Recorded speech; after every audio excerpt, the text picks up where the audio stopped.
Welcome, everyone, to another edition of Bozzelli's TV. This is... Daniel Sexton. I'm Mike Bozzelli, and today we have a special guest star for you. It's only our second episode, but somehow Daniel managed to finagle this. And we have Holly Rocco Feraci with us today. Good Italian. Good time. Or AKA Wine Boss, Wine Guru, wine aficionado. Are you a som? Intro som. There you go. I mean, she's Wine and a spirits education. She's a som. She's a som on Bozzelli's TV for sure. Holly has done so much for us personally, both Daniel and I, in teaching us about wine. And she was so kind with her time and to make time for us in her busy schedule today to be a part of our second episode of Bozzelli's TV, the most interesting show on the internet, because we think wine is a food. And so grapes are food. Grapes are food. Thank you. Yes. Thank you. But this is such a rare treat, guys. I don't think you understand. In this business, you really are. Your business is only as good as your reps. I kind of think as a retailer, Daniel, both of us as retailers, our business is only as good as our reps, and we've been fortunate to have Holly as a rep for many years. I think since we got our alcohol license, or maybe not. Maybe there was a short interval where Holly was not a part of the family, but now she is, and her company. It's been at least 6 years. Yeah, at least 6 years we've been with Holly. And let me also add that so we're still on travel, guys. I don't remember if our debut episode, we were coming to you from a friend's hotel company's one of his suites. He was kind enough to lend it to us. We do have a permanent studio that we are working on, but Holly was so kind to welcome us into her home today. So we are still on tour. We are coming to you from Mount Vernon, Virginia. Very historic. Our first president's house is a few miles down the road. We're on his original farm. We're on GW's farm today. So this is a special treat, guys. Not only are we on travel, we have an awesome special guest. And she is going to introduce us to an amazing wine. Not Italian, though. As you know, we are shamelessly biased towards Italian wine on this show. However, she piqued my interest when she recommended this wine for our second episode. She sold me on it. It comes from Australia. And but before we talk about the wine, we want to learn more about Holly. So, Holly, how did you get your start in the wine business? Well, I was in a different career for about 20 years. I was a lobbyist, as many people are, in the Washington, D.C. area. And I decided I had had enough of that business and wanted to figure out something a little more fun. So always had a passion for wine and an interest in wine, had traveled a little bit to various wine countries. And so I went to a dear friend of mine. Can I mention? Okay. Absolutely. So I went to a dear friend of mine, Vanessa Moore, who owns Unwind, and said, hey, one day, and just said, hey, Vanessa, will you give me a job? And she said, you mean like part-time on the weekend to get the discount? And I'm like, no, like full-time management. She's like, huh? What? Like, what do you mean? I'm like, yeah. I'm ready for a new career.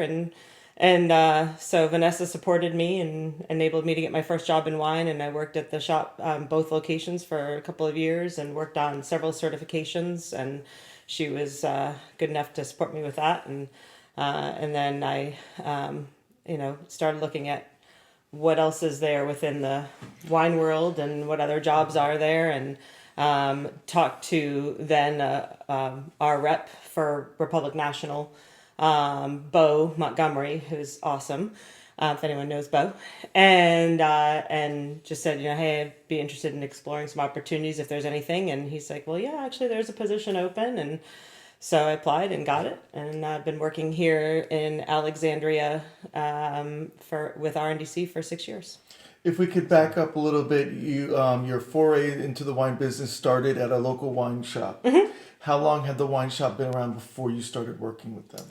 About one location had been around for about, I believe, about 10 years, and the other one was while I was working for them, was just celebrating like their 5-year anniversary or so. Wow. Okay. So they were pretty well established when you joined. Mm-hmm. Okay. All right.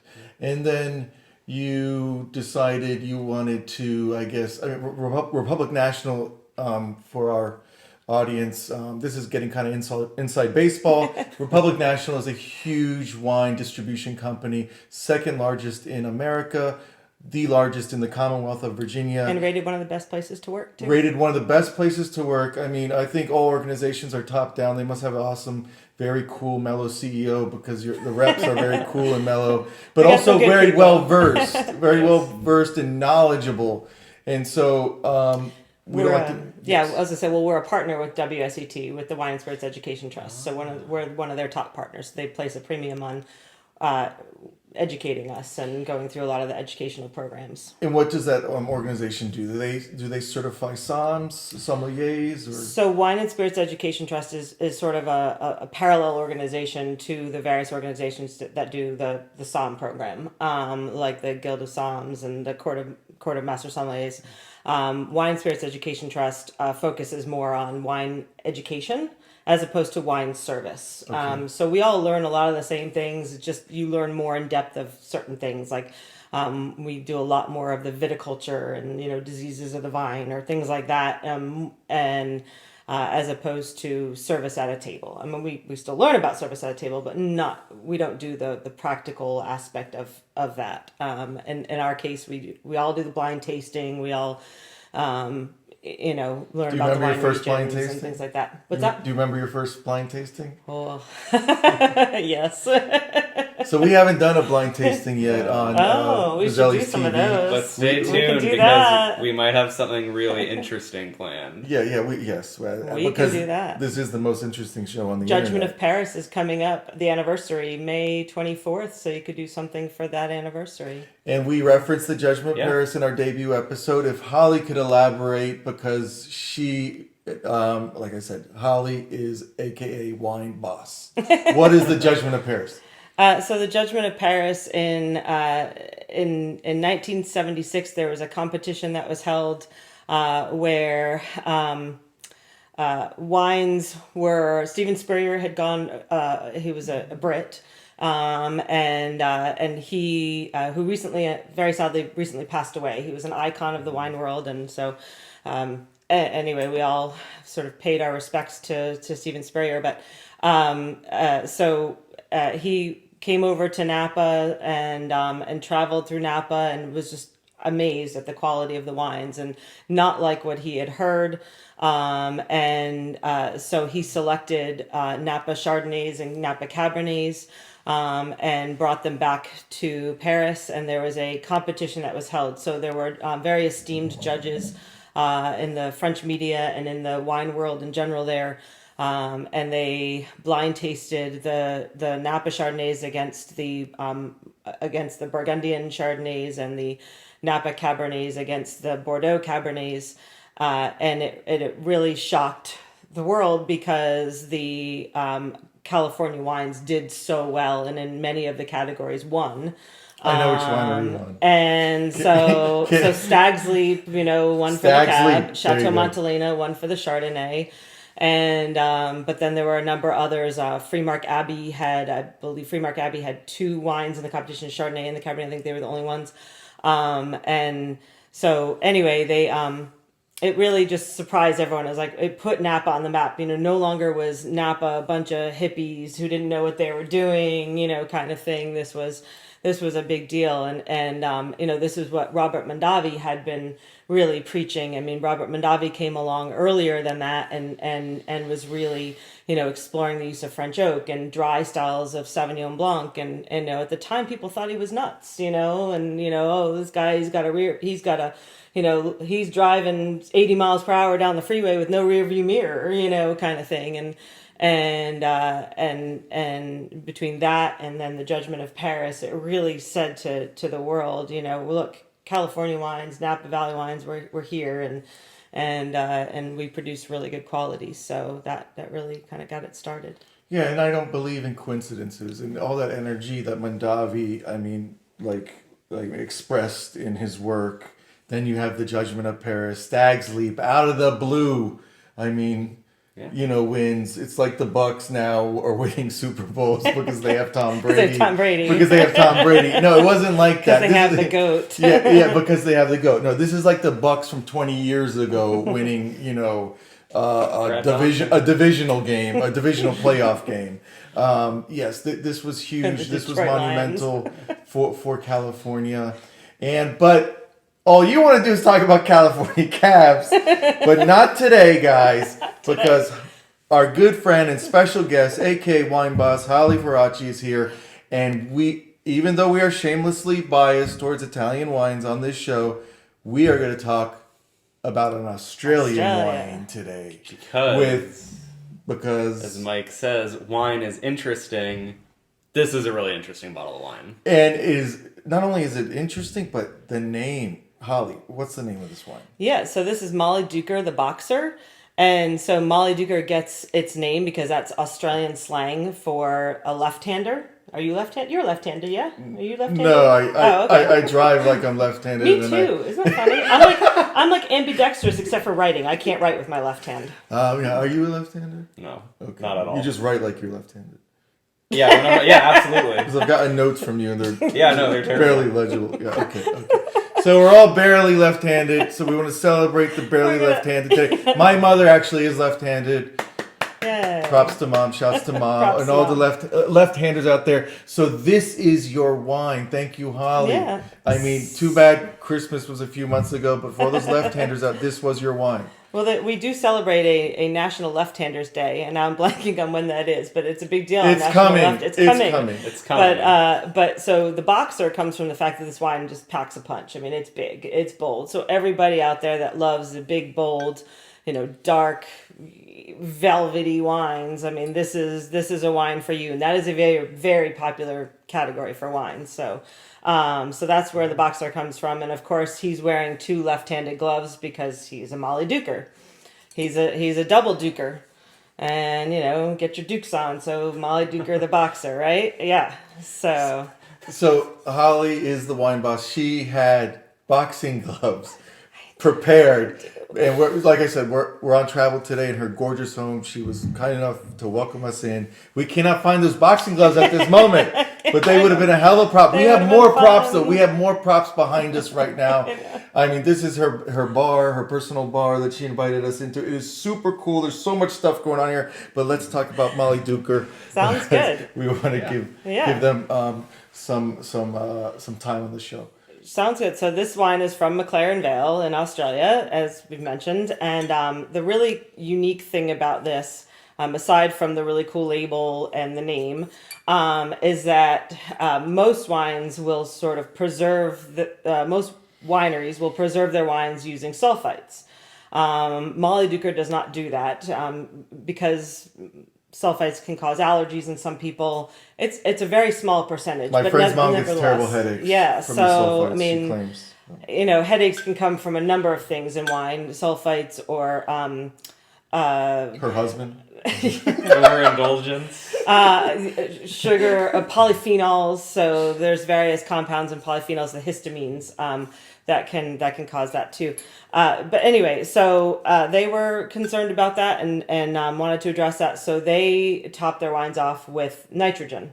But what that does when you put nitrogen into wine is if you think about flavor of wine and aromas of wine being a big like a beach ball, right? If you think of that being a ball, when they put the nitrogen, it sort of flattens it. Flattens the flavor, flattens the aromas.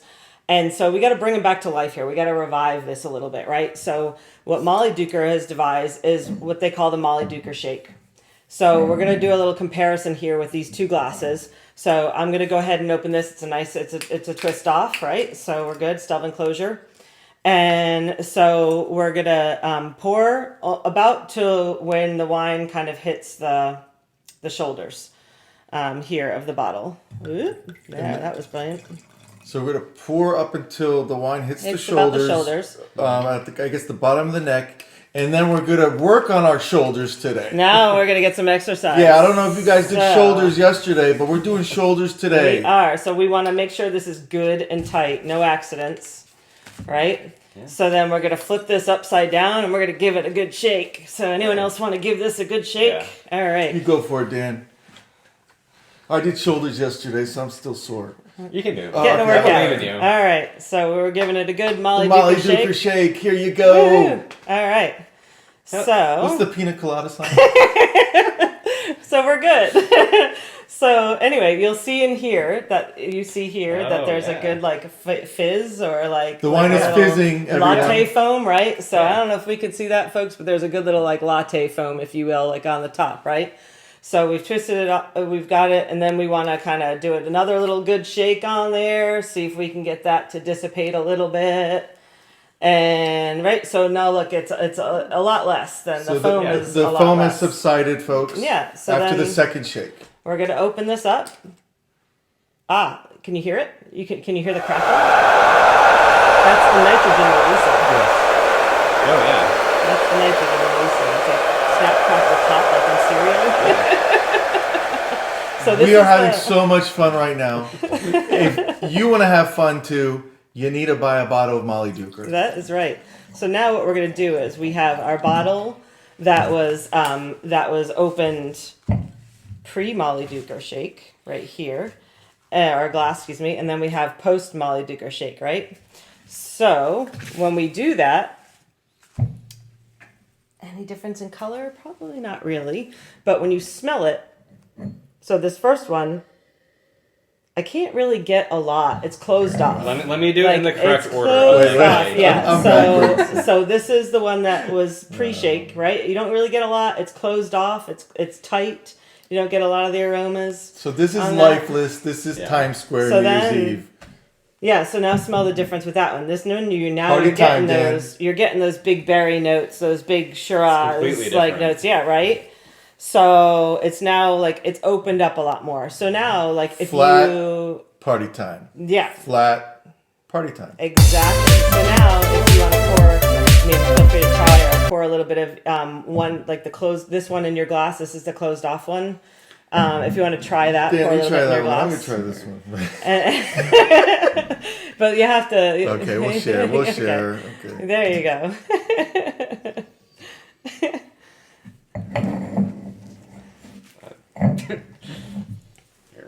So, Holly, when you taste wine, do you do the swirl in your mouth or swish in your mouth? Absolutely. If you want to hand me the other glass there.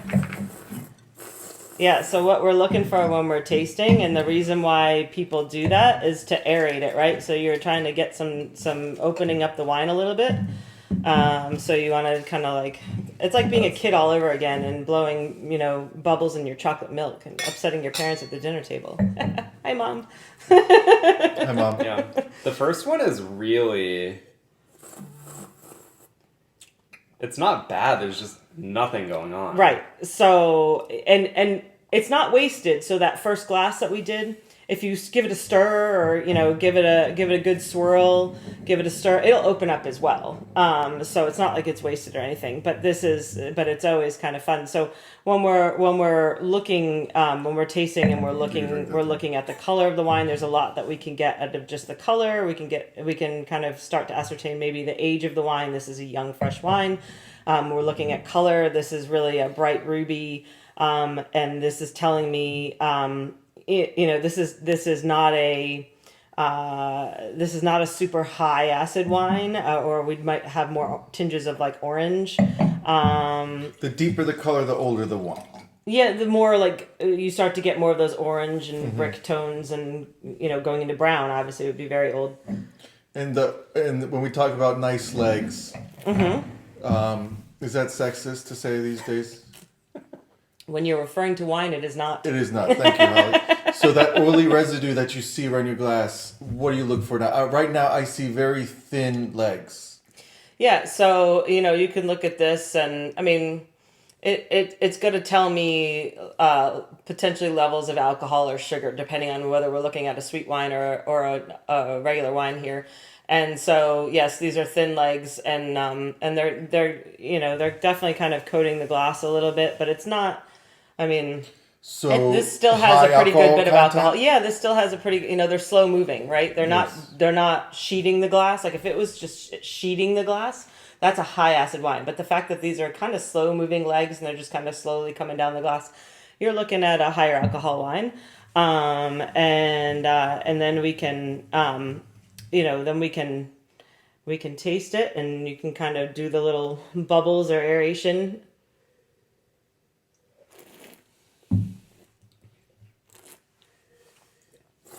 It's a completely different wine. Yeah, compared to that and first this has glass. just got such a big mouthfeel, like swish it Yeah. around your gums like mouthwash, It's a fruit Get it all good and up there. bomb. It's a monster fruit bomb in your mouth. It is a little tannic.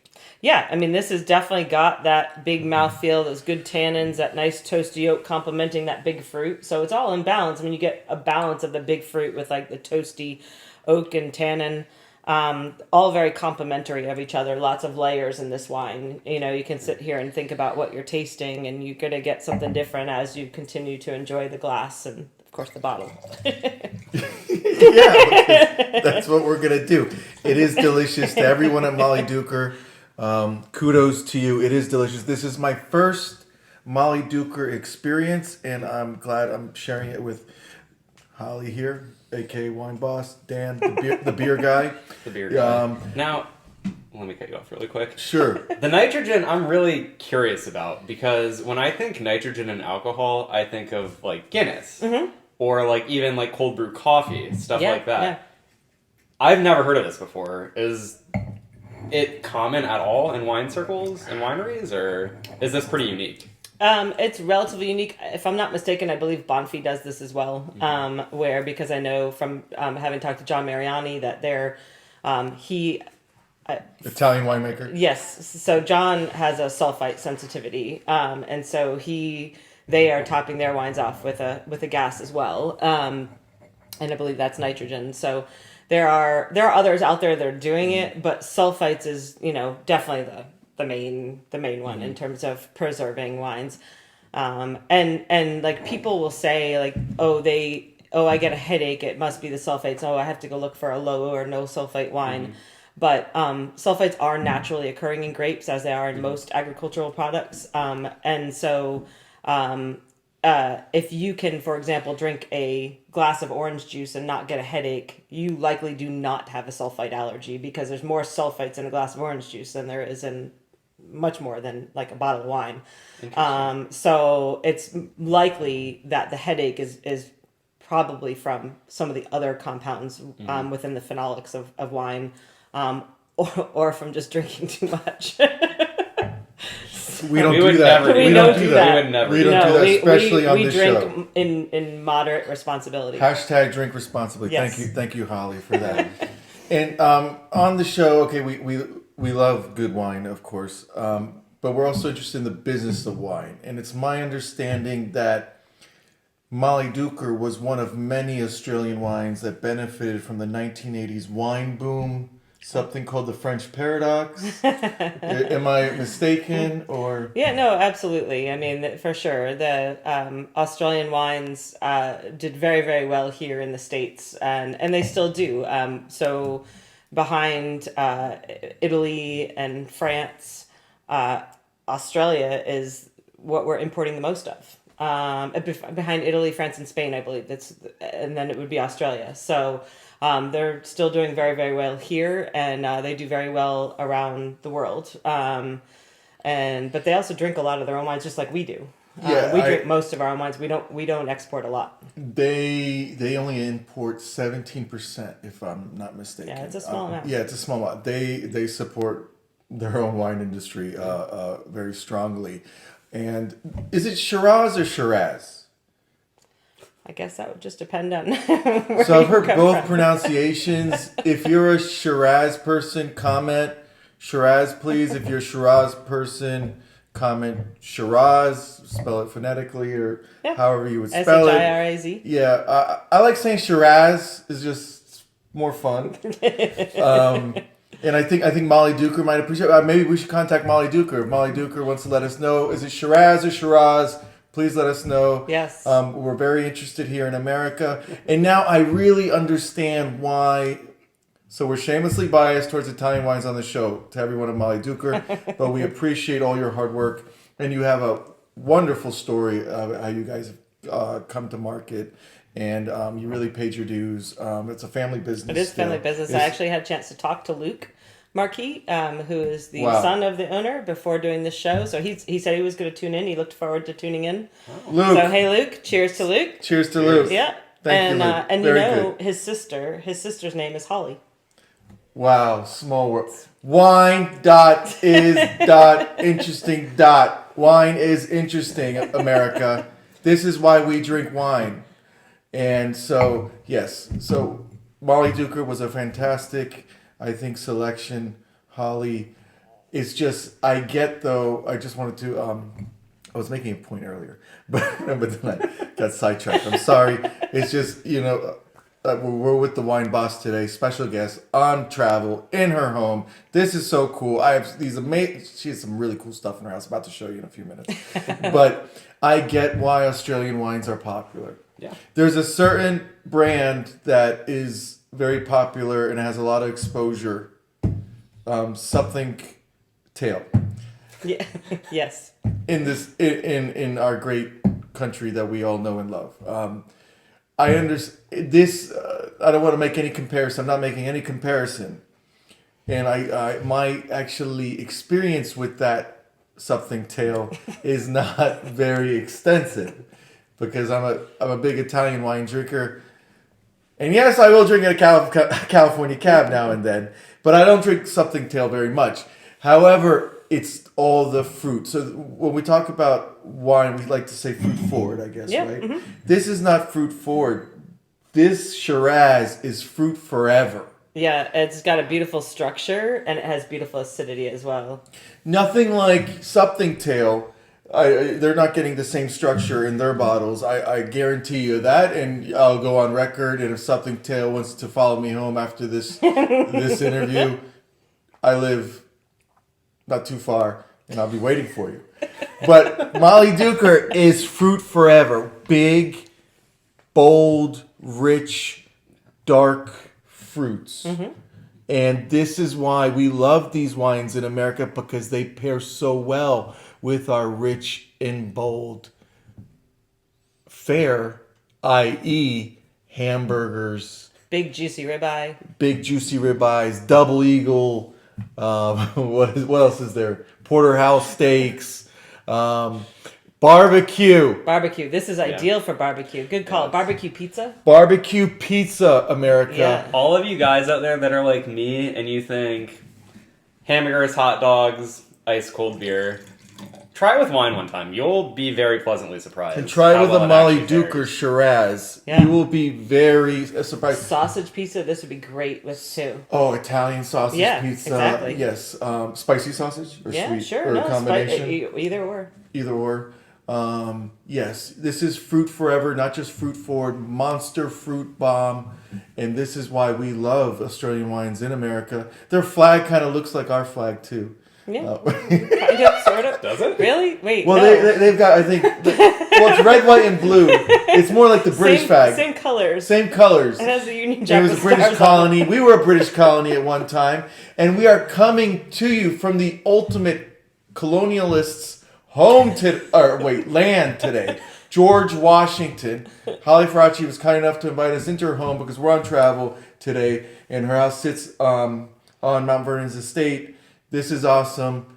We're celebrating the similar colors and all the flags of America, Great Britain, and Australia with Mollydooker Shiraz. That said, red, white, and blue season with we've got 4th of July and we patriotism. We've got all the summer holidays with Flag Day and all the military celebration holidays. I mean, all that is coming up, and we in America, lots of cookouts, right? Lots of barbecues, lots of grilling, lots of smoking, and a wine like this is absolutely perfect for all of that. We don't want to sell you anything on this show, but this is the only Shiraz that we will be selling on our website, casewinelife.com, up until July 5th. It is so good, and we want to pay tribute to the Mollydooker, the whole brand, the family. Of course, we appreciate Holly for inviting us to her house today to taste this wine. This will be the only Shiraz we sell. Is that a good idea? That's probably a bad idea, business-wise.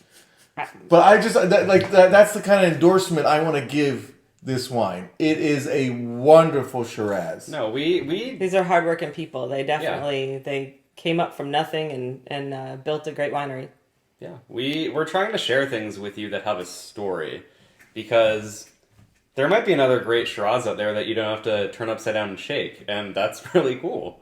Like, wine is interesting. Wine is interesting. Thank you, Dan. Not only did we just work shoulders today, but we're tasting a delicious Shiraz with the wine Working boss. the arms. Yeah, exactly. So this will, I don't know how you feel about this, Dan, but I'm ready to like plant a flag and say this is the only Shiraz we're going to sell on I think it's a great casewinelife.com. idea. Casewinelife.com. If you want Shiraz, this is the only Shiraz we have. Do they have other Shirazes? They have other blends. Very Other wines, a whole line of wines that we can certainly explore. They have a sparkling Shiraz, which is very cool. That's very dry, interesting. big sparkling Shiraz. So if you want to have a little party, but you want to have some red wine, you're having pizza again, it's going to go perfectly. So that could be kind of fun. It's called Miss Molly. And then is this single varietal? So this is, let me just look at the fact sheet really quickly and just make sure that I am going to give you the accurate information. It is a single varietal. So, yeah. Wow, that's interesting. And I'm sorry for our audience, Holly, what does it mean when a wine is single varietal? Meaning that it would be 100% Shiraz in this case. From one grape. And so, so from one grape. And then there are various rules in different countries and in different, here in America, like Oregon or California. So, for example, in California, a bottle might say California, but the rule is that it has to be at least 75% of that one varietal, and then you can call it, say, Cabernet Sauvignon, but it could be blended with about 15% of other grapes, and they still can call it Cabernet. Wow. So I think Australia demands 85%. I think you're right. Is that right? Is that I think correct? Yep. So they're pretty militant in Australia. You can't just, There's rules to these things. There are rules to these There you go, things. Dan. There are rules to these things, and that's what's awesome. And like Holly said, all the pride and hard work that goes in to bringing these wines to market is not something to disregard, especially from the family-owned business. Mollydooker. I have a question for you, Holly. Mm-hmm. So this is 16% ABV alcohol by volume. I know in like beer what like the different levels mean, but in wine I'm pretty clueless. Like, is that high? Is that low? This is a high alcohol wine. So this is a warmer climate, and so their grapes are going to reach, a high sugar content, sugar ripeness, and so this is only 0.7 grams of residual sugar. In other words, there's basically no residual sugar left out. So they've fermented it all out, and so as a result, of the climate, they're going to have this high alcohol and basically a bone dry wine, but high alcohol. But yes, that's high in the world of wine. Like some of your German Rieslings could be like sweeter wines are going to be on the lower alcohol side, maybe like 8% or so. And then as you, and then to like your 15, 16, your port wines are going to be, 17, 18, 20, you're going to get up, because they're fortified wines. So you're going to get into the higher ranges, but for a non-fortified wine, this is the higher end of the scale for alcohol. And then in America, where do we as Americans tend to migrate? Are we on the high end? We are. Yeah. Really? So again, most of our wine growing climates tend to be warmer climates. Even here in Virginia, we get pretty warm and humid, and we have a lot of wine in Virginia. And then, so California is certainly 365 days of sunshine and it's, beautiful weather. So, wine grapes can definitely get to reach those sort of 15% ranges. Cooler climate wines, if you're looking for something not as high of alcohol, you're a beer guy, something a little more sessionable, if you will, right? Yeah. You can look Dan's to excited. you can look to a cooler climate. So say like the Loire Valley of France, like a lot of the French wines, France is a much cooler climate than here or there. And so their alcohol percentages may be down closer to 12 and 13%. Italy as well? Typical.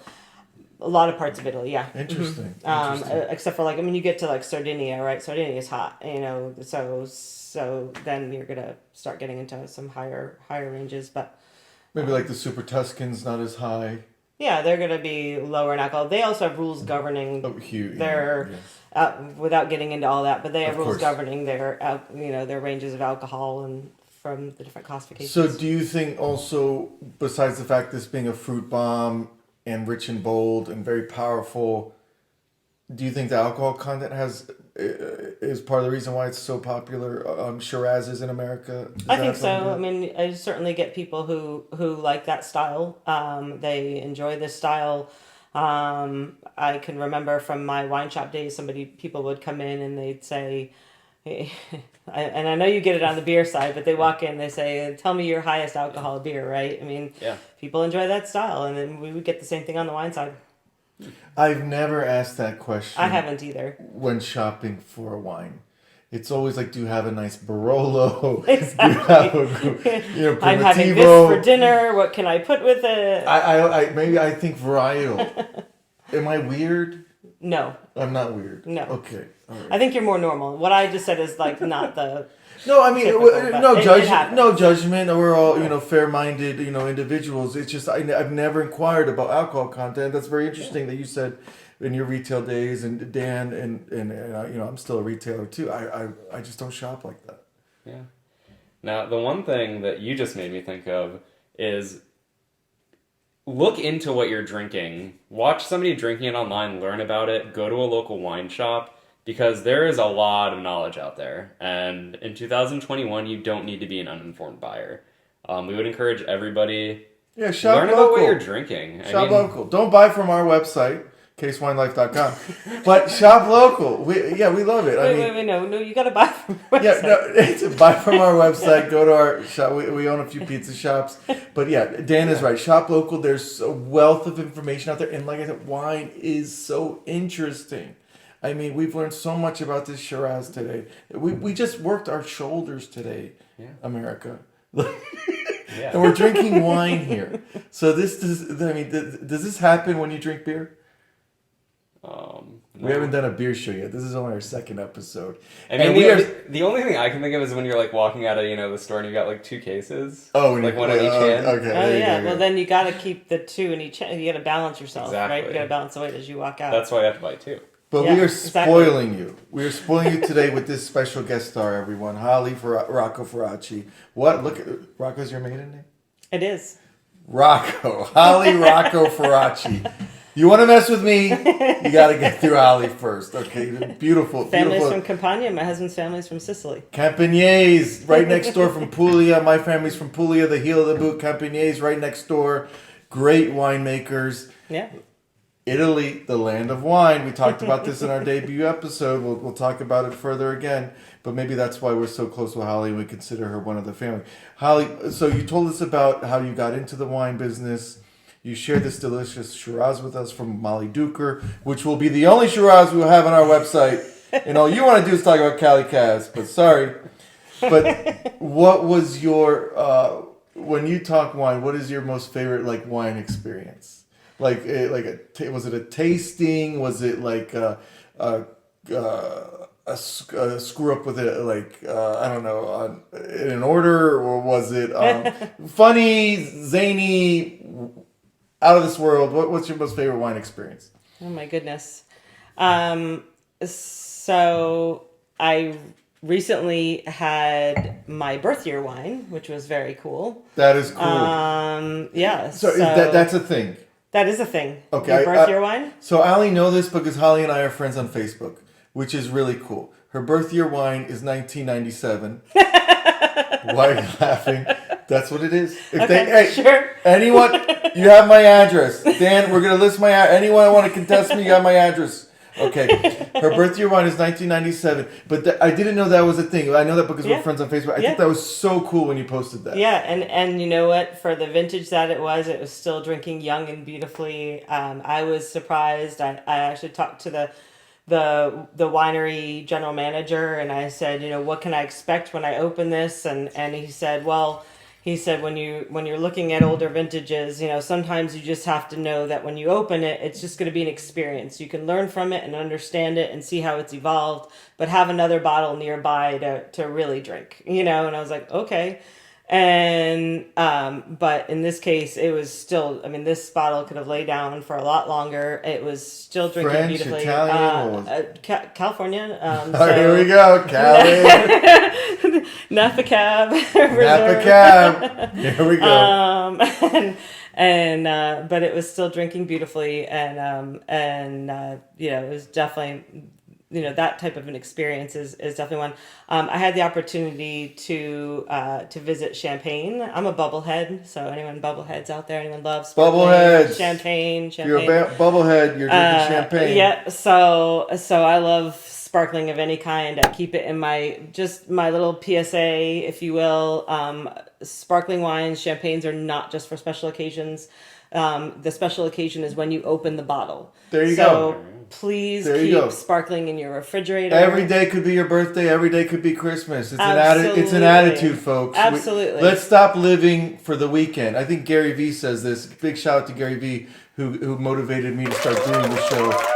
Let's stop living for the weekend. And I think Holly and Daniel, we don't live for the weekend. We live every day to the max. Absolutely. So that moment is, you can be wearing a pair of blue jeans and a t-shirt and crack open a bottle of sparkling, whether it's Prosecco or champagne or a California or sparkling from elsewhere, and just enjoy it and enjoy all the aromatics and the beautiful taste profile that sparkling has, whether it's sparkling rosé or a Blanc de Blanc or a Blanc de Noir, whatever it is, and just celebrate life, celebrate being friends with people, whatever it is.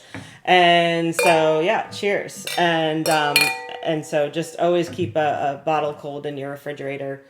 That's my PSA for sparkling. Now, it's funny. I actually recently was told by somebody their favorite thing that they'd paired with sparkling wine was fried chicken. Yes. And I had never heard that before, but you just reminded me of that. Have you ever tried that? Absolutely. It's perfect. And the reason, so actually you want to know one of the best pairings too, fried chicken and sparkling wine, also French fries. Wow. So, and the reason being is because you have, fried chicken, French fries, what they have in common is that they're sort of high fat, greasy, salty. Okay. So those sort of elements, what you need with that is something with high acid to cleanse your palate. And it doesn't conflict. So when you have that salt and the grease and all of that, sometimes it can it might flatten out another varietal. It might flatten out something with tannins. Whereas if you have sparkling wine, you're just going to get a really nice complementary flavor profile. So it's a great match. Can we do a Prosecco on fried chicken? Yes, absolutely. Sign me up. Absolutely. I know you guys are champagne fans, but if we could do Prosecco. I know. I'm all over Prosecco. Okay, great. But I wanted to ask you again, so the birth year wine is the thing, folks. So if you were born in 1997, like Holly was, I just want to make sure that this iPhone is still recording. It is. Sorry. If your birth year was when you're searching for your birth year wine, you said you went to the winery. Is that, I mean, typically do you go to the winery or can you go to a local wine shop? How does that work? It depends on what your birth year is. Okay. And so, I mean, you could certainly, if you go to a reputable small wine shop who is willing to try to source something for you and who might be able to find wines through a collector. So if you were born in 2000, let's say you're born in 2000, you have to be 21 to buy a bottle of wine in Virginia. Right. You were born in year 2000. So it'd be 2000 or older is what we're talking about. If I went to a local wine shop, what is the likelihood that I would find you probably 2000 vintage? Wouldn't find something on the shelf there that old, unless you might be talking about like a port. So port, you can sometimes get those like older vintage ports, but typically speaking, you'd have to have them source it for you. So you would go to the wine shop and they would source it for you, or you go directly to the winery and see if they'd be willing to part with one of their. So that's something vintages. that we're happy to do through casewinelife.com is to source your birth year wine for you. It's something that we would love to do, and we would even throw in some free balloons, no charge at all. I think it would Free just birthday gift with every yeah, birth year free, wine free purchase. balloons with your birth year wine, no problem at all. That It's just would- something we have to source, and then we would go to Holly, the wine boss, and she would help us source that. I could certainly try. Yes. Okay, Yes. great. So we are your birth year wine source, America. Yeah, And- we and- don't at RNDC. We don't typically keep a lot of older vintages around. We have some, especially when we're talking about like sparkling. So we might, certainly have something. But that's not to say we might be able to ask if the warehouse. So some of the suppliers have warehouses, say in New Jersey. Because the wines are coming maybe from Italy and they come first to that area first and then down. So they might be housing some of the older vintages there, and we could certainly ask if they have them, or they might have them, at their wineries, and maybe it's something we might be able to special order. The other way to do it is to kind of go through a collector. However, first check with us. We would love to help. Just give us the opportunity to help. Mm-hmm. If we can't help, we'll refer you to a collector. No big deal. Yeah. We still have plenty Shiraz to drink. So Now, since we were talking about aging wine, this has nitrogen in it. Like, Yes. would this age the same as a normal bottle would? So yeah, it'll lay down the same way. And actually, that's a question because after about 2 years of aging this bottle, you would no longer have to do the Mollydooker shake. So I talked to Luke about that, and at about 2 years, Luke. you no longer would have to do that shake. It's gonna kind of dissipate sort of at that point, or it's no longer necessary.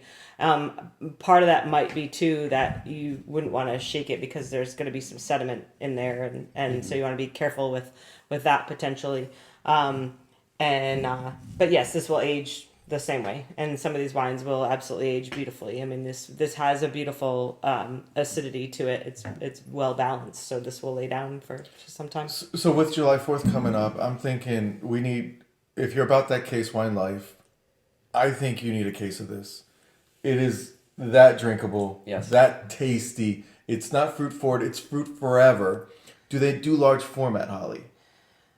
We'd have to look into that. We do not currently have large formats at this Okay. time. So large format would be 1.5 liters versus the 750s that you see here today. But I'm thinking for a big barbecue, Just get a case. Get a case of just it. just get a case. Just get a case. CaseWineLife.com. 10% off all It's cases. that. Oh, there you go. It's 10% off all cases. We don't want to sell anything but 10% off all And it cases. will go with all of your 4th of July foods. Okay. So Dan, Yeah. do you mind? I had a little bit more to drink than you did, but we have so many. We have cooler props on this side, and so Holly, it would be very remiss of us not to showcase some of these props to our audience. Let's start with the cork. You gonna try to lift that? Oh, we are getting an arm workout today. Yeah. Everyone, look at this! Look at this cork. Says Bubblehead.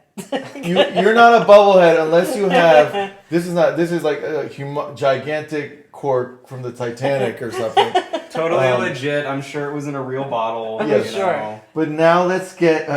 Can we go? Can we showcase that large format bottle? Sure. Okay. We have something special for you guys. One of our favorite producers. One of our favorite producers, Italian family, Trinchero, Cabernet Sauvignon, California. signed by Mario Trinchero. That is kind of rare. That's really rare, guys. Wow. That is a special bottle. Vintage 2010 Trinchero, one of the oldest family estates in Napa. They also make Sutter Home.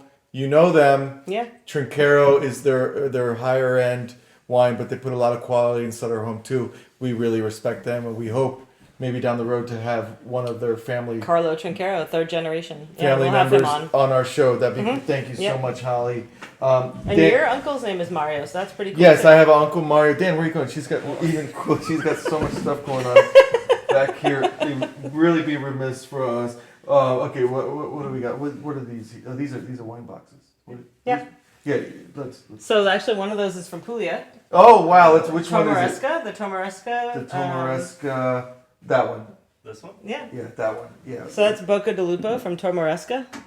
There should be some wine in there, actually. Oh wow! We There you have. go. Wow, guys! You guys, I told you're in for a treat today. Hand it Wow. off to you. Yeah, so that's the Boca Alianico di Lupo and too. My favorite grape. Wait, you need to. So the G is silent, right? So Alianico. Alianico. Yeah. My favorite grape, Alianico. Wow. This is good wine. Mm-hmm. Everyone. Wow. So, can I get this through RNDC? You can get Boca di Lupo through RNDC. It won't be 2010. It won't be the 2010 I'd have vintage. to check what vintage it will be now. So, Alianico is one of my favorite grapes. It's very hard to grow, is my understanding. That's why we don't grow it in America. Okay. Is my okay there? That's what I understand. I asked a winemaker once who was a big Cabernet Sauvignon guy. I was like, "Can you grow a little bit more Alianico?" He's like, "It's really tough." Yeah. Sorry, but my favorite grape. We're gonna do a show Alianico wines, and of course Holly will be there. This is from Puglia, the heel of the boot. Very special wine, delicious wine. 2,000 native grapes just from Italy alone. That's 25% of the native grapes in the world come from Italy. Alianico is my favorite. We will do a show on Alianico wines. They're awesome. And Big, whatever you have. dark Yes, whatever you have at wines. RNDC. Yeah. We would love to do maybe an extensive tasting Sure. of Alianico wines. Yeah, absolutely. We can do that. Am I clear that that's my favorite grape? But It's delicious. yeah, it is. I don't think I've ever had it. You never had don't think Alianico? so. Oh, Alianico. Oh, wow. It's just amazing. And I had an amazing Alianico from Open a Europe. bottle. No, it's fine. Well, she's so gracious. We're on tour. But no, I had Alianico from your mother's region, Campania. Oh, uh-huh. That Yep. was super delicious. Was it Feudi di San Gregorio, perchance? I Another have producer? to. That's one of the good I have producers to there. scroll through my pictures Okay. on my photo gallery.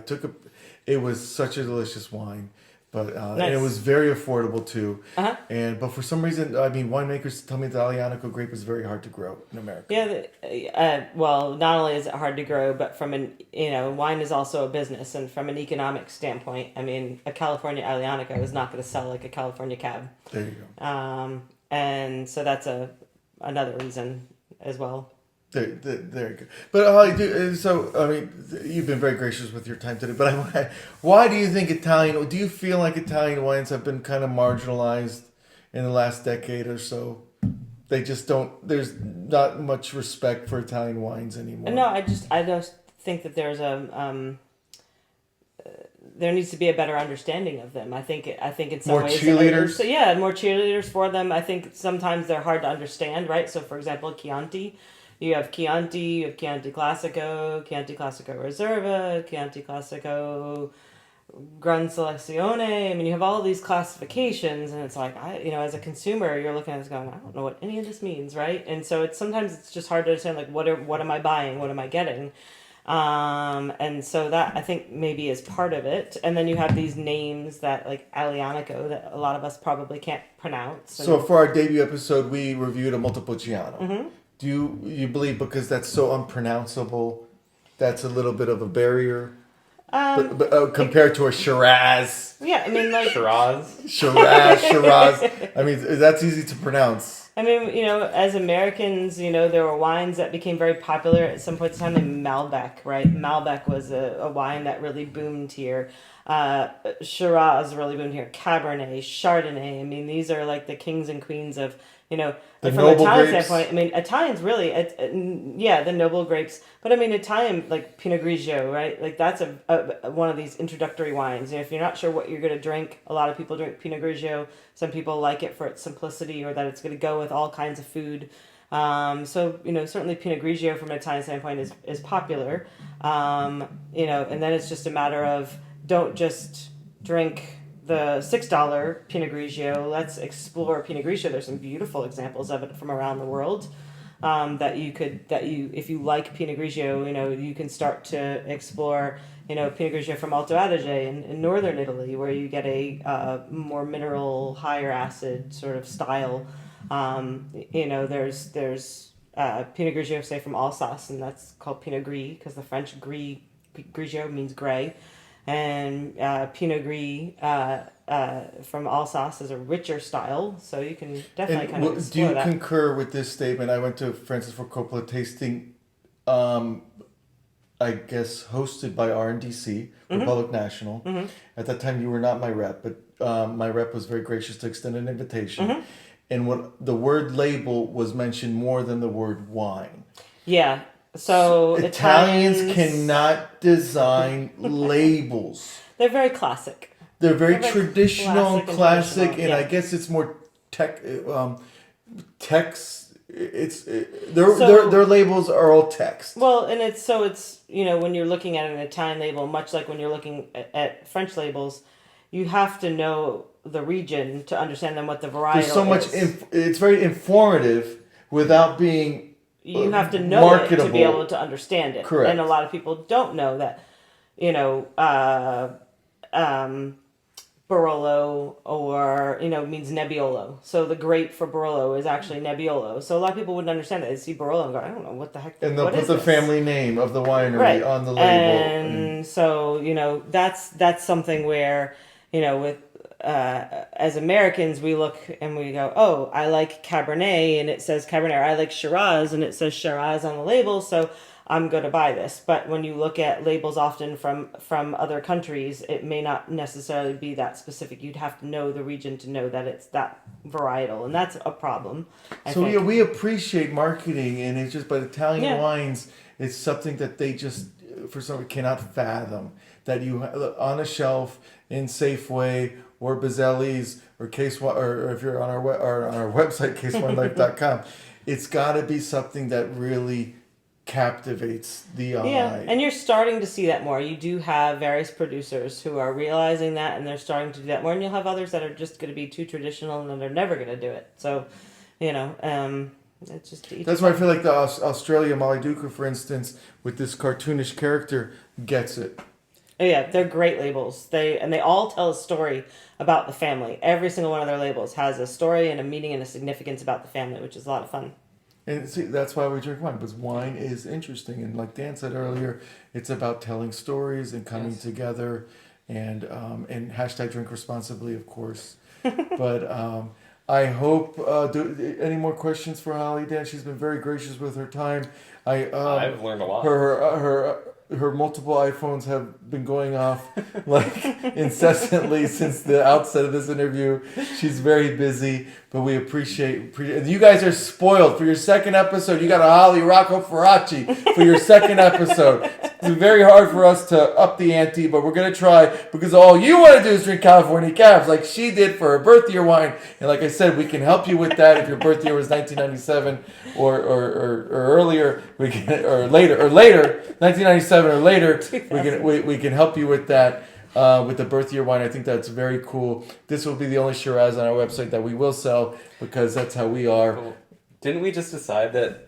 Don't they make a sparkling Shiraz too? They do. We will sell their sparkling Shiraz. We really want to support Mollydooker. We had such an amazing experience today with Mollydooker. And if we didn't like it, we don't like to bash anyone, but if we didn't like it, we would tell you. We wouldn't tell you. Very tactfully. No, we wouldn't tell you. Let's just say there's barely a sip left in the bottle. So that should tell you enough. But Holly, thank you for your time today, and thank you for having me. For inviting us in your home. This is awesome. Happy to do others. This is awesome. That Trinchero bottle may not be here after the interview, but thank you so much. Yes, thank you for having me. And cheers. Cheers. Cheers. Drink well. Drink well.